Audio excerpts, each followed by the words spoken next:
જાહેર માર્ગ પર ખાડા પડ્યા। જાહેર માર્ગ ખાડામાં ફસાઈ હતી કાર। તંત્રની ઢીલી નીતિના કારણે બાળકોએ કામ કરવા મજબૂર બન્યા। રસ્તા વચ્ચે પડેલા ખાડાઓ બાળકોએ પૂર્યા।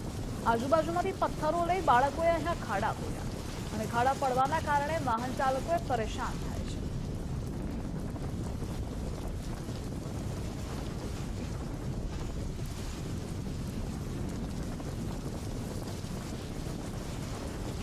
आज अमे ट्यूशन और स्कूल थी आवता हता त्यारे आ खाड़ा एक मोटी गाड़ी फसाई गई हती। तेथी अमे ते खाड़ा ने गाड़ी ने त्याथी काढी अने आ खाड़ो पूरवामां लागी गया अने आ खाड़ो पूरवानुं कोई जल्दीथी निराकरण लावो। અને આ મુદ્દે દિનેશ જોડાયેલા છે। દિનેશ, ભરૂચમાં ખાડારા જેટલું છે કે અહીંયા બાળકોએ ખાડા પૂરે છે પણ તંત્રને ખબર જ નથી પડતી।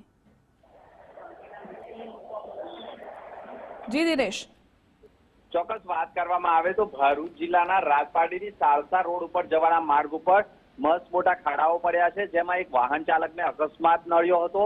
જે દ્રશ્ય જોઈને સ્કૂલના જે બાળકો છે તે નજીકથી પસાર થતા હતા અને જે ઊંડો ખાડો પડેલો છે 1.5 થી 2 ફૂટનો, તેની અંદર આજુબાજુમાંથી પથ્થરો લાવી અને ગાબડાને પૂરવાનો પ્રયાસ કરી રહ્યા છે। જ્યારે બાળકોને જો આટલું દેખાતું હોય તો તંત્રને કેમ નથી દેખાતું તે ગંભીર પ્રશ્ન બની ગયો છે। માત્ર એક જ રોડ નથી પરંતુ નેત્રંગ, વાલિયા સહિતની આજુબાજુના સંખ્યાબંધ જાહેર માર્ગો પ્રથમ વરસાદમાં ધોવાઈ જવાના કારણે મસ્ત મોટા ખાડાઓ થતા 2 વ્હીલર વાહન ચાલકોને 4 વ્હીલ વાહન ચાલકોને અકસ્માતનો ભોગ બનવું પડે છે, પરંતુ બાળકોએ માનવતા દાખવી હોવાના વિડીયો સામે આવ્યા છે। જી દિનેશ, જોડાવા બદલ આભાર આપનો।